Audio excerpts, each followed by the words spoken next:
매일 묵상의 집 출애굽기 5장 1절에서 21절. 드디어 모세와 아론이 애굽 왕 바로 앞에 섭니다. 그리고 바로에게 요구합니다.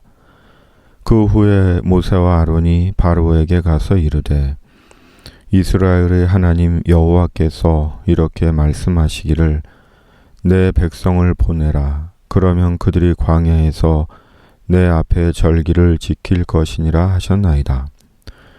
그러나 바로는 거두절미 거절합니다. 바로가 이르되 여호와가 누구이기에 내가 그의 목소리를 듣고 이스라엘을 보내겠느냐. 나는 여호와를 알지 못하니 이스라엘을 보내지 아니하리라. 어쩌면 바로 입장에서는 당연했을 것입니다. 백주 대낮에 무슨 귀신 신나라 까먹는 소리냐고 했을 것입니다. 그러나 하나님께는 이스라엘을 보내는 것이 당연했습니다. 사람은 저마다 자기 생각과 판단이 있습니다. 그리고 그 생각과 판단을 따라 삽니다. 그것은 자기 생각과 판단이 옳다고 여기는 것입니다. 그런데 사람의 생각과 판단은 자기의 이익이 계산된 생각과 판단이 많습니다. 죄성을 가진 인간의 본성입니다. 하나님도 하나님의 생각과 판단이 있습니다. 그리고 하나님의 생각과 판단은 사람의 생각과 판단과 전혀 다를 수 있습니다. 그러므로 하나님의 생각과 판단을 따라야 합니다. 왜냐하면 그것이 사는 길이기 때문입니다.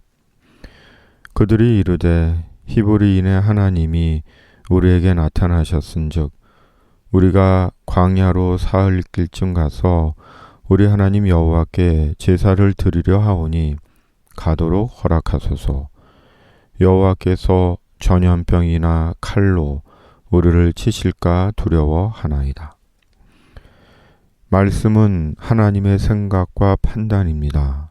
그러므로 항상 말씀을 듣고 묵상하며 말씀과 함께 살아야 합니다.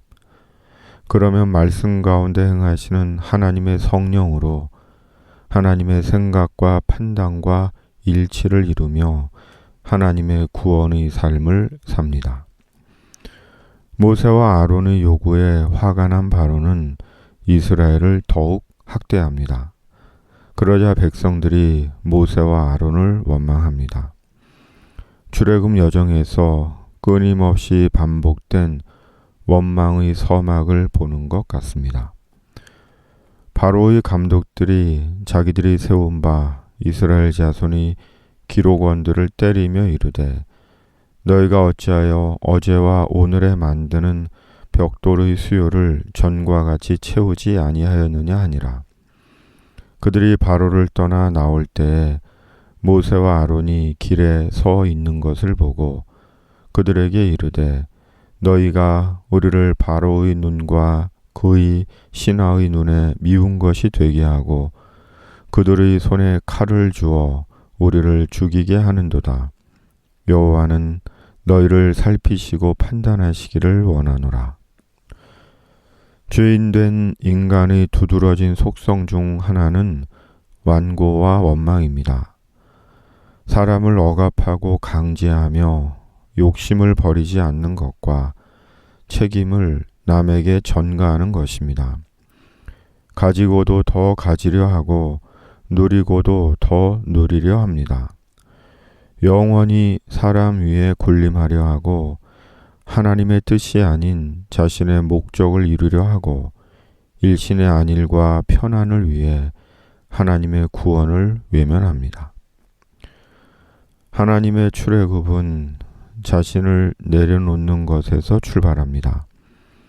모세가 결국은 주님 앞에 자신을 내려놓았듯이 말씀 앞에 자신을 내려놓았듯이 매일 말씀 앞에 자신을 세우며 자신의 생각과 판단, 자신의 완고와 원망, 자신의 욕심을 내려놓을 때 매일이 성령으로 죄에서의 출애굽이 됩니다. 마침내 말씀이신 예수 그리스도 안에서 세상을 출애굽하여 천국의 가나안에 들어갑니다. 주님, 매일 말씀 안에서 하나님의 생각과 판단을 분별하게 하여 주시옵소서. 성령으로 하나님의 생각과 판단과 일치를 이루며 죄에서 출애굽하며 살게 하여 주시옵소서. 공고하고 두려운 인생, 날마다 말씀과 성령으로 염려에서 출애굽하게 하시고 사는 동안 하나님의 가나안을 경험하게 하여 주시옵소서. 코로나19를 속히 소멸하여 주시고 미얀마를 불쌍히 여기시며 불의와 완고와 원망의 세상에서 보시고 아시고 들으시는 하나님 계심을 경험하게 하여 주시옵소서. 하나님의 생각과 판단을 깨닫는 묵상의 집이게 하시고 구원의 출애굽을 위한 묵상의 집이게 하여 주시옵소서. 예수님의 이름으로 기도드립니다. 아멘.